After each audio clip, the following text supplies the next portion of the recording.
안녕하세요, 여러분. 오늘은 정말 특별한 이야기를 준비했습니다. 한 여자의 충격적인 결혼 이야기인데요. 겉으로는 달콤한 사랑 이야기 같았지만 그 이면에는 정말 믿기 힘든 진실이 숨어 있었습니다. 이 이야기는 실화를 바탕으로 했으며 현재까지도 많은 사람들에게 경각심을 주고 있는 사건입니다. 여러분도 혹시 비슷한 상황을 겪고 계시다면 오늘 이야기가 큰 도움이 되실 거예요. 그럼 지금부터 시작하겠습니다. 제가 이 이야기를 시작하기 전에 먼저 당시 저의 상황부터 말씀드리겠습니다. 저는 서울의 한 중견기업에서 마케팅 업무를 담당하는 평범한 29세 직장 여성이었습니다. 매일 아침 7시에 일어나서 지하철을 타고 출근하고 저녁에는 회사 동료들과 가벼운 술 한잔하며 하루를 마무리하는 그런 일상이었죠. 주말에는 친구들과 만나 영화를 보거나 카페에서 수다를 떨며 시간을 보냈습니다. 솔직히 말하면 결혼에 대한 압박감도 있었어요. 주변 친구들이 하나둘씩 결혼해서 가정을 꾸려가는 모습을 보면서 나는 언제쯤 좋은 사람을 만날 수 있을까 하는 생각을 자주 했습니다. 그러던 어느 날 회사에서 새로운 프로젝트를 맡게 되었습니다. 건강식품 업체와의 마케팅 협업이었는데 그 회사의 대표가 바로 오늘 이야기의 시작점이 되는 분이셨습니다. 첫 미팅 날 저는 평소보다 일찍 회사에 도착해서 준비를 마쳤습니다. 오후 2시 약속된 시간에 그분이 오셨는데 첫인상이 정말 좋았어요. 50대 중반 정도로 보이는 품위 있는 신사였습니다. 안녕하세요, 김 대표입니다. 그분의 목소리는 따뜻하고 신뢰감이 있었어요. 미팅이 진행되는 동안 저는 그분의 사업에 대한 열정과 진실성에 깊은 인상을 받았습니다. 미팅이 끝날 무렵 그분이 말씀하셨습니다. 젊은 나이에 이렇게 훌륭한 기획안을 만드시다니 정말 대단하세요. 혹시 괜찮으시다면 저희 가족과 한번 식사라도 하시지 않겠습니까? 처음에는 당황스러웠어요. 비즈니스 관계에서 갑자기 가족 이야기가 나오니까요. 하지만 그분의 표정이 너무 진지하고 간절해서 네, 좋습니다라고 답했습니다. 일주일 후 저는 그분의 집에 초대받았습니다. 강남의 한적한 주택가에 있는 정말 아름다운 한옥이었어요. 대문을 들어서자 그분의 아내분이 나와서 맞아주셨는데 어머, 정말 예쁘게 생기셨네요 라며 저를 반갑게 맞아주셨습니다. 그리고 그때 저는 그분의 아들을 만났습니다. 32세의 준수한 외모에 차분한 성격의 남자였어요. 의사였고 말투도 정중하고 교양 있었습니다. 안녕하세요, 저는 민준이라고 합니다. 그의 첫 인사와 함께 저는 정말 이상했어요. 마치 운명적인 끌림 같은 걸 느꼈거든요. 식사 시간 내내 가족들은 저를 정말 따뜻하게 대해주셨습니다. 특히 어머님은 이런 좋은 분을 만나게 되다니 정말 복이에요라며 계속 칭찬해 주셨어요. 그날 저녁 집으로 돌아가는 길에 민준 씨가 지하철역까지 바래다 주었습니다. 오늘 정말 즐거웠어요. 혹시 다시 만날 수 있을까요? 저는 망설임 없이 네라고 답했습니다. 그렇게 저희의 연애가 시작되었습니다. 민준 씨는 정말 세심하고 배려 깊은 사람이었어요. 매일 아침 잘 잤어요? 하는 문자로 하루를 시작하고 저녁에는 제가 퇴근할 시간에 맞춰 전화를 해주었습니다. 주말에는 함께 한강을 걸으며 데이트를 하고 맛있는 식당도 찾아다녔어요. 그는 항상 제 이야기를 진지하게 들어주었고 제 꿈과 목표에 대해서도 응원해 주었습니다. 당신은 정말 특별한 사람이에요. 그가 자주 하던 말이었어요. 당신을 만난 건 정말 큰 행운이라고 생각해요. 3개월쯤 지났을 때 저는 그의 가족들과도 더 친해졌습니다. 주말마다 그 집에 초대받아 함께 시간을 보냈는데 정말 따뜻한 가정 같았어요. 특히 어머님은 저를 딸처럼 아껴주셨습니다. 우리 며느리 될 사람이라며 주변 사람들에게 자랑하기도 하셨죠. 그때는 그런 말들이 정말 행복하게 느껴졌어요. 아버님도 마찬가지였습니다. 자네 같은 좋은 사람을 우리 집에 데려오다니 민준이도 복이 있어. 그런 말씀을 들을 때마다 저는 정말 이 가족의 일원이 된 것 같았습니다. 하지만 지금 돌이켜보면 그때부터 이미 이상한 신호들이 있었어요. 연애한 지 6개월쯤 되었을 때 민준 씨가 갑자기 결혼 이야기를 꺼냈습니다. 우리 결혼해요. 너무 갑작스러웠지만 저도 그와 함께 평생을 보내고 싶었기 때문에 기쁘게 승낙했어요.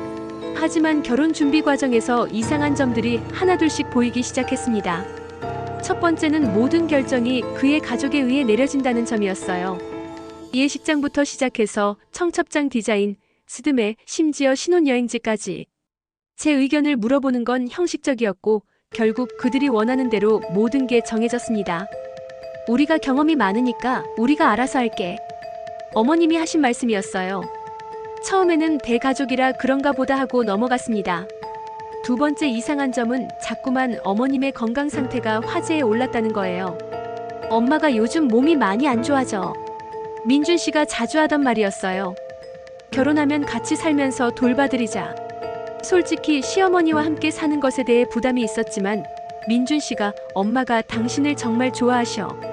당신이 있으면 엄마도 힘이 날 거야 라고 하니까 거절할 수 없었어요. 세 번째로 이상했던 건 그들이 자꾸 저를 귀인이라고 부른다는 거였어요. 정말 귀한 인복을 만났다. 이런 귀인을 만나다니 이런 식으로요. 처음에는 단순히 칭찬이라고 생각했는데 시간이 지날수록 그 말의 빈도가 너무 높아졌어요. 그리고 네 번째. 이건 정말 이상했는데 결혼 준비 과정에서 제가 어떤 날에 태어났는지, 몇 시에 태어났는지까지 자세히 물어보는 거였어요. 예식 날짜를 정하려면 신부의 사주를 봐야 한다는 이유였는데 너무 자세하게 물어봐서 당황스러웠습니다. 하지만 그때도 저는 전통을 중시하는 가문이구나 정도로만 생각했어요. 민준 씨에 대한 사랑이 너무 컸거든요. 결혼식이 2달 앞으로 다가왔을 때 더욱 이상한 일들이 벌어지기 시작했습니다. 어느 날 민준 씨 집에 갔는데 거실에서 어머님이 누군가와 전화 통화를 하고 계셨어요. 문득 들려오는 대화 내용이 심상치 않았습니다. 네, 선생님. 그 아이가 맞는지 다시 한번 확인해 주세요. 정말 우리 가문의 귀인이 맞나요? 날짜는 언제가 좋을까요? 빨리 치러야 효험이 있다고 하셨잖아요. 저는 문 뒤에 숨어서 계속 들었습니다. 어머님은 계속해서 귀인, 효험, 살려준다 같은 단어들을 반복해서 사용하셨어요. 전화가 끝난 후 어머님이 혼잣말하듯 중얼거리는 소리가 들렸습니다. 이제 정말 살 수 있겠구나. 그 아이만 오면. 그 순간 소름이 돋았어요. 뭔가 잘못되었다는 직감이 들었지만 확신은 없었습니다. 며칠 후 또 다른 이상한 일이 있었습니다. 민준 씨와 함께 예식장 계약을 하러 갔는데 계약서에 제 이름과 생년월일뿐만 아니라 태어난 시간까지 적혀 있는 거예요. 왜 태어난 시간까지 필요한 거예요? 제가 물어보니 직원이 당황하면서 이건 특별 요청이라고 해서 라고 말을 흐렸습니다. 민준 씨도 어색하게 웃으며 우리 가족이 좀 전통적이라서 하고 넘어갔어요. 그날 밤 저는 혼자 생각에 잠겼습니다. 뭔가 이상하다. 정말 이상하다. 하지만 구체적으로 뭐가 잘못된 건지 알 수 없었어요. 결정적인 순간은 결혼식 한 달 전이었습니다. 회사에서 야근을 하고 있는데 평소 별로 친하지 않았던 김 과장님이 제게 다가와서 조용히 말씀하셨어요. 소영아, 잠깐 나와봐. 사무실 밖 복도에서 김 과장님은 심각한 표정으로 말씀하셨습니다. 너 결혼 말고 다른 이유로 그 집에 시집 가는 거 아니야? 무슨 말씀이세요? 저는 어리둥절했어요. 오늘 점심시간에 우연히 들었는데 김 과장님의 다음 말에 저는 완전히 얼어붙었습니다. 그 집이 너를 며느리로 데려가려는 게 아니라 간병인으로 쓰려는 것 같은데? 김 과장님의 말에 저는 그게 무슨 말씀이세요? 라고 물었습니다. 오늘 점심 먹으러 나갔다가 우연히 그 집 사람들이 어떤 점집에서 나오는 걸 봤어. 호기심에 따라가서 들어봤는데 김 과장님은 잠시 말을 멈췄다가 계속했습니다. 점쟁이가 그러더라. 그 여자는 하늘이 내린 귀인이다. 시어머니 곁에 두면 수명이 20년은 늘어난다. 하지만 반드시 같은 집에서 살아야 하고 정성껏 모셔야 효험이 있다고. 저는 온몸에 소름이 돋았습니다. 설마 그런 이유로? 그뿐만 아니야. 그 점쟁이가 또 뭐라고 했는 줄 알아? 그 여자의 사주가 특별해서 결혼하면 집안에 큰 복이 온다. 하지만 만약 그 여자를 놓치면 시어머니는 1년을 못 넘길 것이다라고 했다는 거야. 머리가 하얘졌어요. 지난 1년간의 모든 기억들이 다른 의미로 다가왔습니다. 우리 귀인을 만났다는 말, 태어난 시간까지 물어본 것, 모든 결정을 그들이 내린 것, 그리고 계속해서 시어머니와 같이 살자고 한 것까지. 김 과장님, 정말 그런 말을 들으신 거예요? 내가 왜 거짓말을 하겠어? 더 충격적인 건 그 점쟁이가 결혼식은 빨리 치러야 한다. 늦어지면 효험이 떨어진다고 했다는 거야. 그래서 그렇게 급하게 결혼하려고 하는 거 아니야? 저는 그 자리에 주저앉고 싶었어요. 사랑이라고 믿었던 모든 것들이 계산이었다는 걸 깨달았거든요. 그럼 민준 씨도? 그건 모르겠어. 하지만 적어도 그 집 부모들은 확실히 그런 목적인 것 같아. 그날 밤 저는 한잠도 못 잤습니다. 민준 씨한테 직접 물어볼까도 생각했지만 만약 정말이라면, 만약 그도 알고 있었다면. 다음날 저는 용기를 내서 민준 씨를 만났습니다. 카페에 앉아서 조심스럽게 물어봤어요. 민준 씨, 저한테 물어볼 게 있어요. 뭔데? 혹시 저와 결혼하는 이유가 사랑 때문만은 아닌 건가요? 민준 씨의 표정이 순간적으로 굳어졌어요. 무슨 말이야? 점집 이야기 들었어요. 제가 귀인이라서 어머님을 살릴 수 있다는. 그 순간 민준 씨는 얼굴이 새하얘졌습니다.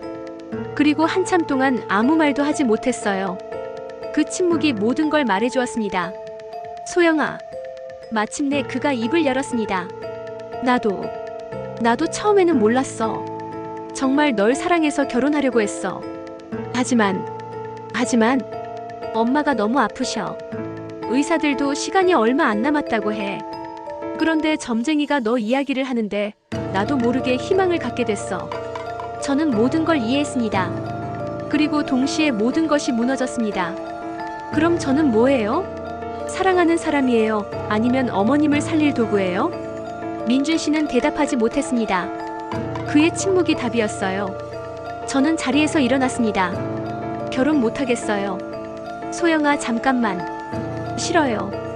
저는 누군가를 살리기 위한 도구가 아니에요. 그날부터 저는 그들과 연락을 끊었습니다. 결혼식장도 취소하고 모든 준비를 중단했어요. 며칠 후 민준 씨 아버지가 회사로 찾아왔습니다. 소영 씨, 제발 한 번만 더 생각해봐 주세요. 우리도 정말 당신을 사랑합니다. 그리고 우리 며느리가 되어주세요. 하지만 저는 마음을 바꾸지 않았습니다. 사랑이라면 저를 도구로 보지 않으셨을 거예요. 결혼을 취소한 지 3개월 후 저는 충격적인 소식을 들었습니다. 민준 씨의 어머님이 돌아가셨다는 소식이었어요. 죄책감이 밀려왔습니다. 내가 결혼했다면 살리실 수 있었을까? 하는 생각이 계속 들었어요. 하지만 6개월 후 더욱 놀라운 소식을 들었습니다. 그들이 믿었던 그 점쟁이가 사기꾼이었다는 거예요. 경찰에 체포되면서 밝혀진 사실이었는데 그는 여러 가정을 상대로 비슷한 사기를 쳐왔던 전과자였습니다. 귀인이라는 것도 수명을 연장시킨다는 것도 모두 거짓말이었어요. 민준 씨 가족들은 충격에 빠졌습니다. 그리고 서로를 원망하기 시작했어요. 내가 그 점쟁이를 믿자고 했잖아. 우리가 진짜 귀인을 놓쳤다, 이런 식으로 말이에요. 결국 그 가족은 뿔뿔이 흩어졌습니다. 민준 씨는 다른 도시로 이사를 갔고 아버님은 집을 팔고 요양원에 들어가셨다고 들었어요. 이 일을 겪고 나서 저는 많은 것을 배웠습니다. 첫 번째는 진정한 사랑은 조건이 없다는 것입니다. 만약 민준 씨와 그의 가족이 정말 저를 사랑했다면 저를 어떤 목적의 도구로 보지 않았을 거예요. 두 번째는 내 직감을 믿어야 한다는 것입니다. 처음부터 이상하다고 느꼈던 신호들을 무시하지 말았어야 했어요. 세 번째는 미신에 의존하는 사람들을 조심해야 한다는 것입니다. 점이나 운세 같은 걸 맹신하는 사람들은 언제든 잘못된 판단을 할 수 있어요. 마지막으로 때로는 용기 있는 도망이 최선의 선택이라는 것입니다. 저는 도망쳤지만 후회하지 않습니다. 지금은 새로운 사람과 진정한 사랑을 하고 있습니다. 그는 제 사주나 운세에는 관심이 없어요. 그저 있는 그대로의 저를 사랑해줍니다. 여러분이라면 이 상황에서 어떤 선택을 하셨을까요? 가족의 간절함에 마음이 약해져서 결혼을 선택했을까요? 아니면 저처럼 자신을 지키기 위해 도망쳤을까요? 결혼은 두 사람의 사랑으로 이루어지는 것이지 누군가의 도구가 되기 위한 것이 아닙니다. 여러분도 혹시 비슷한 상황을 겪고 계시다면 용기를 내세요. 여러분의 생각을 댓글로 남겨주세요. 오늘 이야기가 도움이 되셨다면 구독과 좋아요 부탁드립니다. 다음에는 또 다른 실화 이야기로 찾아뵙겠습니다. 감사합니다.